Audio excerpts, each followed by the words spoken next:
இன்னைக்கு வந்து நீங்க நீட்டை ரத்து பண்ணுங்க, நாங்க போராட்டம் நடத்துவோம், ஒடுக்குகிறார்கள் இந்த போராட்டத்தை என்று பேசுகிறீர்களே, என்னையா ஒடுக்குனாங்க உங்களை? திமுக ஆட்சியில் இப்படி மேடை போட்டு பேசிருக்க முடியுமா உங்களால? இந்த ரஞ்சித்தை பார்த்து நான் உனக்கு கேட்கிறேன், ஆம்ஸ்ட்ராங் உடலை சென்னையில புதைக்க முடிஞ்சா உங்களால? கத்தி கூச்சிங்க, அதோட அமைதி ஆயிட்டாரு. சொல்லுங்க மாலதி, நான் உள்ள இருந்தேன், நீங்க தான் வெளில இருந்தீங்க. ஏன் அவ்வளவு தூரத்துல கொண்டு போய் வச்சிருக்கீங்க? 3/4 நாள் ஆயிடுது போயிட்டு வருதுக்கு, ரோடே இல்ல.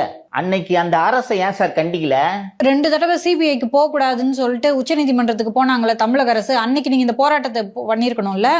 எதற்காக ஆம்ஸ்ட்ராங் வழக்கை சிபிஐக்கு மாற்றக்கூடாது என்று இந்த அரசு மேல்முறையீடு செய்கிறதுன்னு அன்னைக்கு வள்ளுவர் கோட்டத்தில் ஆர்ப்பாட்டம் நடத்த அனுமதி கேட்டீங்களா? நீளம் பண்பாட்டு பையத்தின் சார்பிலேயே ஏன் கேட்கவில்லை? தலித்துகள் மீதான கொடுமைகள் இன்னும் தொடர்கின்றன, அது 75 வருஷமா தொடருது, அதனால இனியும் தொடர வேண்டும் என்று நான் சொல்லவில்லை. திமுக ஆட்சியில் தலித்துகளுக்கு நடந்த கொடுமைகளுக்கு எதிராக இதே அளவுக்கு கொதித்தீர்களா என்று தான் நான் கேட்கிறேன். 8 அமைச்சர்கள் தலித் அமைச்சர்களா இருக்காங்க.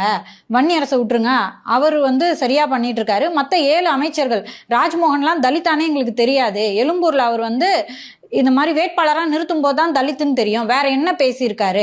ஸோ இவங்கெல்லாம் நீங்க ரெப்ரசன்டேட்டிவா சொல்றீங்க, தலித்து ஆக்டிவிஸ்ட் அவங்க கிடையாது, அதனால நீங்க இவங்களை வந்து அமைச்சர்களா ஆக்குனாலும் எங்களுக்கு அதை பத்தி கவலை கிடையாதுன்றாரு. சாதிகளை கடந்து தலித்துகள் வெடித்து வளர்ந்து சாதி அடையாளங்களை புறந்தள்ளி வளர்வதை விட அம்பேத்கரின் கனவு வேறு என்னவாக இருக்க போகிறது? எனக்கும் ராஜ்மோகன் அவர்கள் தலித் என்பது தெரியாது, தெரிந்தும் அதனால் ஒன்றும் இல்லை. ஏன் நீ தலித் இவ்வளவு நாளா தலித் பிரச்சனை ஏன் பேசல என்று நீங்கள் கேட்பது நியாயமற்ற கேள்வி.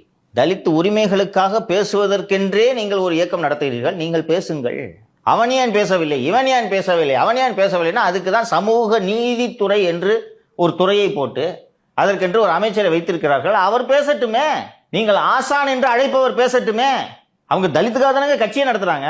ராஜ்மோகன் சினிமா ஆக்டரை பார்த்து கட்சியில சேர்ந்தவர், கரெக்டா? அவர் தலித் போறலையா? அப்போ உங்களோட நோக்கம் வம்பு பண்றது. இவன் ஏன் பேசல?